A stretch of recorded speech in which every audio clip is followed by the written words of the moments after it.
Morning. So the Sequoyah Fund is a native CDFI. How many of you know what a CDFI is or have heard of a CDFI? Community Development Finance Institution. We're essentially a non-bank lender. So we're there to step into the gap for financing when banks can't or won't. And there's a difference. Sometimes there's a policy reason that they can't finance your project. Sometimes they just won't. And we're going to talk about why. We do have a little time this morning to do an activity, but I wanted to jump straight into some slides first. You don't want to see my ugly mug. Okay, so we're going to take a look at how lenders see you. Whether you've been in business for years or whether you're just starting out, lenders have a certain way of looking at us. We'll talk about how much cash you need, how much do you want, what are you going to do with the money? How is this going to be good for your business? We're going to look at sources of capital, traditional sources of capital, and we'll talk about some other ways to access capital that you may not have thought of. How are you going to pay this back, and what if things don't go as planned? Also, what if things go better than planned? Sometimes that can be a dangerous area. So here's how banks look at us. I'm sorry, but we are all boiled down to a 3-digit number. Our entire life is boiled down to a credit score. Now, that credit score is going to tell a lender several things about you. Number one, it's going to talk about your character. These are the 5 C's of credit. You may be familiar with these. But that 3-digit number speaks to your character. If you have an 800 credit score, it tells the bank that you are the kind of person to repay your debt. If you have a 450 credit score, not so much. But this is where we are. Now, there is some joy over the horizon. They're looking at changing the way credit scores are done. It's going to be more like a grade school credit card. It's going to be easier to understand. So what's the difference between a 770 credit score and an 807 credit score? To us, maybe not much, but to a bank, it may be a lot. So we're going to start in the few years seeing grades, something that's easier to understand so that we know exactly how we got to this place. And let's face it, if you talk to a bank and you say, what is the algorithm you use to come up with this score? They don't know. It's like the kernels of 11 herbs and spices or the formula to Coca-Cola. There's not one person who knows the whole answer. Yes, they know that it boils down to how you pay your bills, how much credit you have available, how much credit you're using, all kinds of things, but nobody really knows. And I think that's the kind of transparency we're looking for as borrowers. We want to know, what is this made of? The next C is capital. Capital is about how much you bring to the table. How much skin do you have in the game? How much are you willing to risk? Because if you're not willing to risk anything on your venture, why would anyone else? They want to know that you believe in what you're doing. So there has to be some skin in the game. We're going to talk a little bit about how that's changing, because in the last 6 months, we've seen some big changes in the risk appetite from traditional lenders. The next C we have is conditions. Conditions is very simply, how friendly is the economy to your business, to your industry? How friendly has it been, and how friendly do you expect it to be in the future? There are only 2 companies in the U.S. right now pressing vinyl records. Is there room for a third? Even newspapers are trying to get out of the newspaper business. Do you really want to go there? Now, if you remember these really cool things back in the mid-90s when the internet was brand new called Beanie Babies, and this really cool platform called eBay, and people thought that ride was never going to end. Yes, I'm gonna trade Beanie Babies until they're worth $1 million a piece. How many of you still don't know? Look, confession is good for the soul, but I'm not going to ask you to raise your hand. How many of you still have drawers full of Beanie Babies? You don't want to make that kind of confession. But I know that they're out there. I know there's someone here who has Beanie Babies, right? That's a trend that did not last. We call those fads. So we want to look at where your industry is going. We want to look at where your business is headed and how friendly is the economy, how friendly is the market, how friendly is that trend. Now, the next C I want to jump to is capacity. We're going to talk about collateral in a minute, but capacity is all about your venture's ability to create cash. Does your business idea have the ability to create cash and to generate profits? It doesn't necessarily mean that you have to come right out of the starting gate throwing off large amounts of free cash flow. What it means is that people have to believe that you will. Look at how many years Amazon lost money, and people still invested because we believed that eventually this was going to take hold. Eventually this was going to work. Uber, worth $89 billion, loses $500 million a year. Yet, you can have a laundromat that costs you $100,000 to get into, and it has $65,000 of net cash flow a year. I mean, I'm no mathematician. My wife is. That's why I married her. But $65,000 a year sounds a whole lot better than negative $500 million. So it all depends on what type of industry you're in. Now, I talk about the last C last because it's the last thing anybody cares about, and that's collateral. We have people come to us and they say, well, I don't have a lot of money. My idea stinks, but I've got tons of collateral. Big deal. Lenders do not care about collateral at all. In fact, if we have to take it, there's a good chance that we'll get pennies on the dollar at best. We've taken collateral that actually cost more to recover it, store it, sell it than it was worth. And the borrower ended up owing us more money than they did before we recovered the collateral. That old boat that you have in the backyard might be a great project, but it is not collateral. Collateral to a lender is something you are willing to fight to keep. You will be willing to fight to protect it. This is why your home is great collateral. Your vehicle is great collateral. Your retirement account is great collateral. Your mutual funds, your stock portfolio, those are great collateral. Not right now. We won't talk about what's going on right now. But over time, it's cash. So we love that kind of collateral. But just understand that what you value may not be the same thing that your lender values.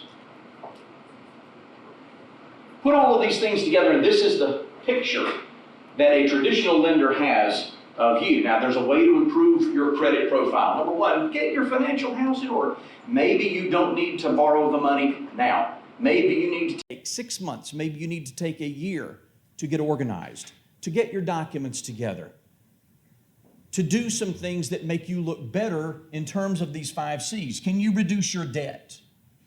Can you set aside some cash? Take stock of that collateral value. Is there something there that you're willing to fight for? But most of all, know your industry. Know where it's going. Because you're going to have to sell that to a lender or to an investor. They have to be able to believe in what comes next. Now, I'm not sure that this was ever the case, but there seems to be this belief that in the good old days, you could just borrow some money for a rainy day and set that money in a bank account. And if you needed it, it's there. It never really was the case. But that's a common myth, and it's more of a myth today because you have to account for every penny you want to borrow. You have to be able to justify everything that you're going to do with the money. If you don't get anything else out of this slide, I want you to take the bottom part of the slide home with you. That is, align your long-term needs with long-term debt and your short-term needs with short-term debt. Now, as a CDFI, Community Development Finance Institution, one of the things that we do is try to maintain good relationships with traditional banks. If you are able to get money from a bank, please do. Don't come to us. Because a bank is going to give you more services. They're going to give you more products. You're going to have things like debit cards, credit cards, lines of credit, safe deposit boxes. They're going to be able to help you move your money around in different instruments to make it work for you so that it's not sitting idle and not making money. But if you are a startup, chances are the bank is going to say no. In fact, there are a lot of banks back home that will tell you right up front, we do not talk to startups. If you're less than 2 years old, we consider you a startup, don't bother. It's the reality. But when you align your long-term money with your long-term needs, it just means that you're not going to be paying in 10 years for inventory you sold on day 2. Nobody wants that.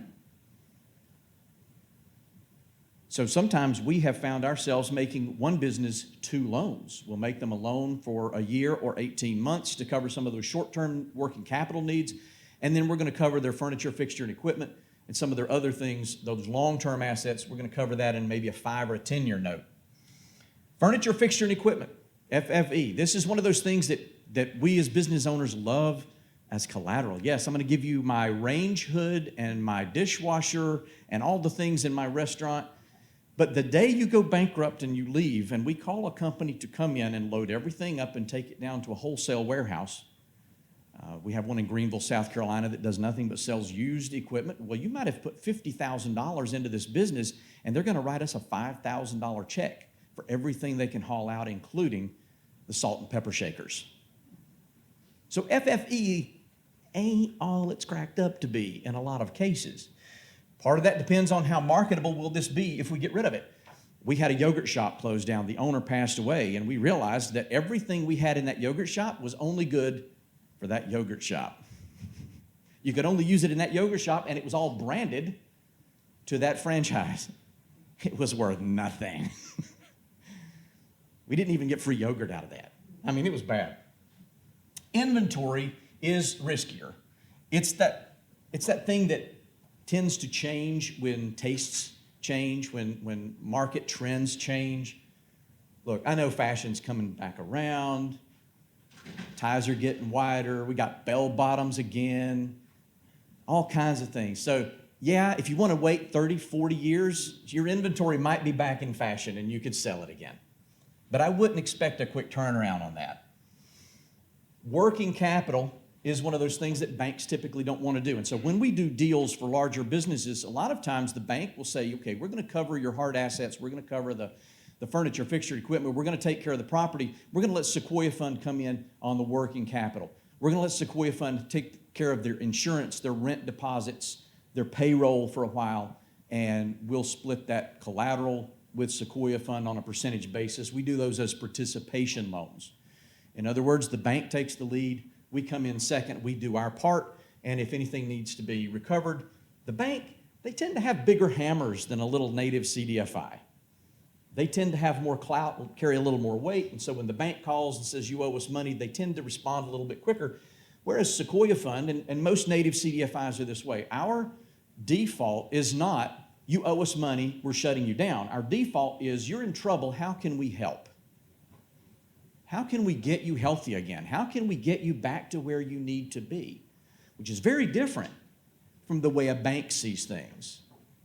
A bank wants to know, can you make your payments? Sequoyah Fund and other native CDFIs want to know, can we keep you in business so that you can employ people, so that you can take care of your family, so that you can take care of your employees? It's a very different worldview. Most of all, when we lend money, we want to know, how is this going to be good for your business? How is this going to help you? Sounds simple. This is a tough sell for a lot of small business owners. I need the money to do this. Okay, how is that going to help you in your business? I need the money for an automatic dishwasher. How is this going to help you in your business? What's going to help me wash dishes? No. You can hire a dishwasher for that. How is this dishwasher, how's this automatic dishwasher going to help you in your business? Sometimes we have to start to think a few steps ahead, down to the root of what does this do for the business? Well, my dishwasher is always out sick. My dishwasher never shows up on Monday because they partied all weekend. I need something that's going to be there no matter what. Okay, now we're getting somewhere. So we have to be able to explain how this improves productivity, how this helps us enter a new market. And, I know that out on the coast, look, North Carolina is one of those states that we have a huge military population, right? And so you don't have to make planes, tanks, and missiles to be a military contractor, right? You can sell blue jeans. And when the Rangers walk into your store in Fayetteville with a P card and you sell blue jeans, guess what? You're a contract. You're a military contract. You sell to the government. You've just entered a new market. Now you're not selling tires to the guy down the street, or you're not selling tires to the Coca-Cola bottling plant. You're now selling tires to Seymour Johnson Air Force Base. That is a big customer, and they pay pretty steadily, I hear. Stocking seasonal inventory. I mean, Chris and I, Cherokee, North Carolina is one of those seasonal towns. We understand that everything moves with the season. Lately, stores have been staying open through the winter. Restaurants even stay open through the winter. There was a time when everything shut down mid-November-ish and didn't open again until April because nobody came to town. Well, people are coming to town now, so some of the seasonality is disappearing, even from resort towns, even from places where they used to close down part of the year. And so this is, again, where a bank comes in handy, because a bank can do things like lines of credit. I can't do lines of credit. We're not built that way. That's a very different infrastructure in terms of computer software, monitoring, all kinds of things. So we like to work with banks to help our clients become bankable so that they can afford seasonal inventory. We have a couple of hotel clients. They still only make one payment a year. That payment comes in September every year like clockwork, because they make their money March through August.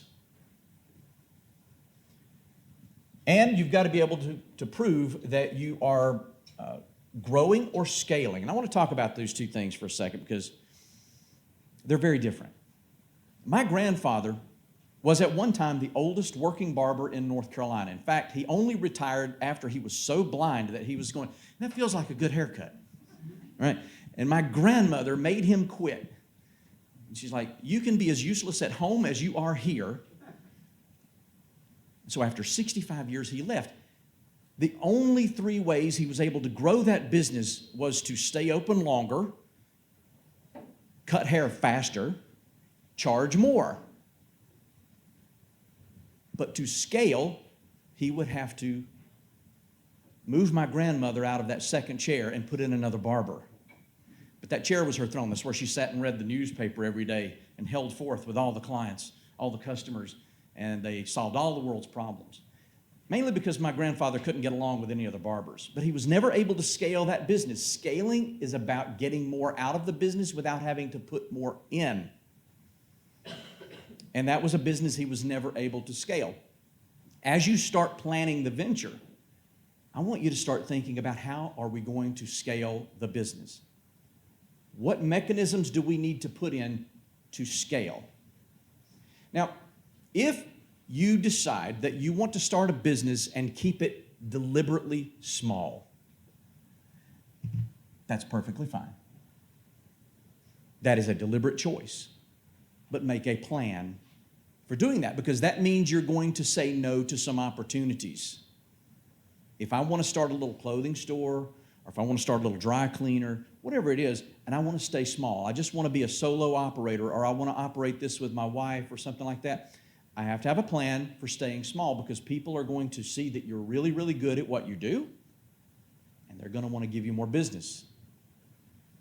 You have to know what you're going to say no to. Also, by the way, I want to talk about this husband-wife business thing, this 50-50 partnership. That is a mythical creature.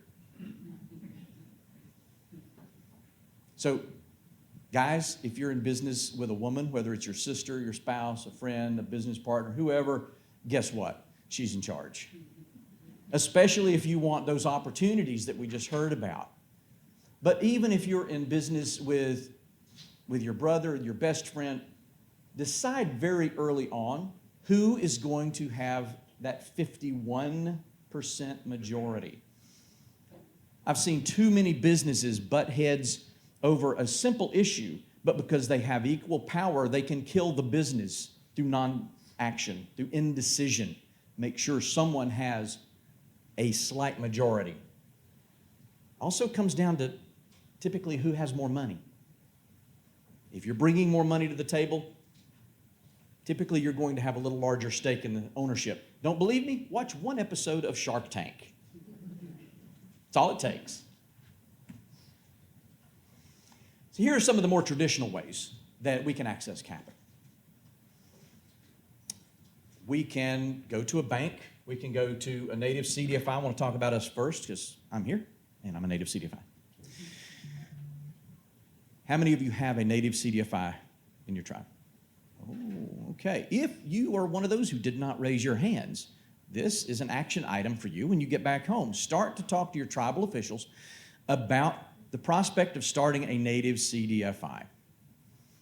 I'm on the board of the Native CDFI Network. I will give you my card. I will be happy to be a resource for you as you begin that journey. But if you and your tribe are going to be serious about economic development, it starts with a native CDFI. Because it's going to give you the machine you need to get those smaller projects done, and smaller projects breed larger projects. Small businesses grow into larger businesses. Smaller tribal entities turn into larger tribal entities, and they can do that through a native CDFI. Now, there are some native CDFIs out there who specialize only in housing. That's important. In Cherokee, one of the issues that we're having is not that people are leaving, but that people are coming back. The family's getting bigger, and the house is still the same size. And if you had kids who moved out and came back home, you know that feeling firsthand. So housing is a huge issue. You also have some native CDFIs that specialize only in very small, what we call small dollar loans. Those are usually credit builder loans. They can be consumer loans, personal loans, things that help people build their credit. We started out as only a commercial lender. We would only make small business loans, and that's where we stayed for a long, long time. And then we realized there are a lot of people out there who can't start a business because they don't have transportation. There are people out there who want to start a business, but they can't access capital because the car loan they do have is costing them 29% interest. And we stepped into that gap. That's another beautiful thing about a native CDFI is that we have a lot of flexibility to meet the needs of the community. Whatever people need, we are there to say, yes, we can help. We'll figure out a way to get that done. And that's very entrepreneurial. I'm kind of proud of that. Entrepreneurs are just people who see opportunities that other people don't see, and they have the ability to muster the resources to make it a reality. So I want us modeling good entrepreneurship practices.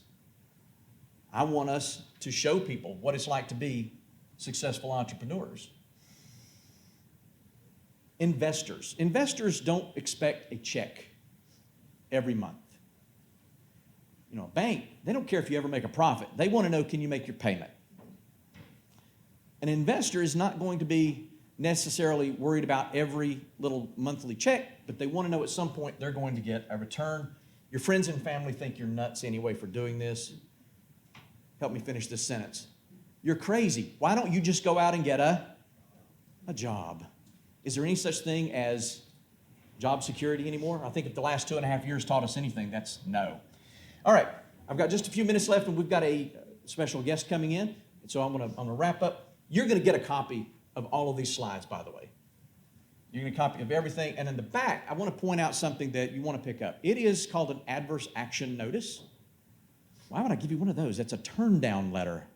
Banks use them, we use them. It's going to show you all the ways you can get rejected. Oh, now if you know all the ways you can get rejected, avoid them. You know, it's like when I tell my doctor, my arm hurts when I do this. He says, don't do that. All right, so how are you going to pay it back? Understand your business model. Jiffy Lube, very simple, 30-minute oil change. McDonald's, burgers, fries, and shakes, very simple to understand. Understand your target market. Who are those people who love you? Who are those people who are willing to tear down Ticketmaster to get tickets to your concert? Did anybody try that in the last couple of days? Any Swifties in here? Okay. All right, so Taylor Swift broke the internet. She broke the entire world. All right, understand who your target market is, and then understand where those targets are moving, where those trends are going. And again, very simply, Warren Buffett said, risk comes from not knowing what you're doing. Don't try to fake it till you make it. There is no fake it till you make it. Know where you are, know where you're capable of, and where you're headed. I want to talk about two little things right here as we wrap up. Number one is if the business doesn't work out, we're always planning for down the middle. We're always planning for those most likely scenarios. And if it doesn't work out, then where are we? We need to start planning for the worst case scenario. That next pandemic, and it may not be a pandemic, it might be a flood, it might be a tornado, it might be a derecho, you never know. So let's plan for that. If it never happens, that's fine. But if you've ever been to a restaurant where the food quality starts to slip, or maybe their hours start to change, you realize that, hey, the owner's still driving his Mercedes. Why am I suffering? Because the owner wants to maintain a lifestyle. But what happens if you go to bed in a rowboat and wake up on a cruise ship? Evaluate your leadership skills as well. This is one of the things that banks will tell you. There's an old saying in banking that banks do not lend money to businesses. They lend money to people. They want to know what you're capable of. Are you able to take that business to the next level? Do you have the leadership skills? Can you get them? Can you hire them? And if you're going to grow, chances are you're going to have to hire people. And that brings its own raft of problems. So understand what you need to do to get ready to manage them successfully. Here's some things that you need to do, whether you're a one-person entity or whether you're a tribal entity looking to start a business, is to get the house in order. Bank statements, tax returns, a business plan. And I'm giving you, in the link that you're going to get later, you're going to get a fill-in-the-blank business plan. It's not beautiful, but it is very functional. It will help you completely dump everything out of your brain onto paper, and you're going to look at that and go, wow, I had a business plan. A personal financial statement is just what do you own and what do you owe. Make sure you're telling the bank everything. I want to point out one thing as I wrap up on this slide. 6 months ago, there are a lot of deals that got a yes. And today, those same deals are getting a no. Some of those deals that used to have favorable interest rates are now skyrocketing out of reach. Banks are losing their appetite for certain industries. We've seen entire industries like the hotel industry getting letters from their banks saying you have 90 days to find new financing. Don't just know yourself and know your own capabilities, but talk to your lenders. Find out what their appetite is. Find out where they want to go in terms of their portfolio. That's going to build your relationship with them. All right, I'm going to turn it back over to Jess for now. Thank you so much.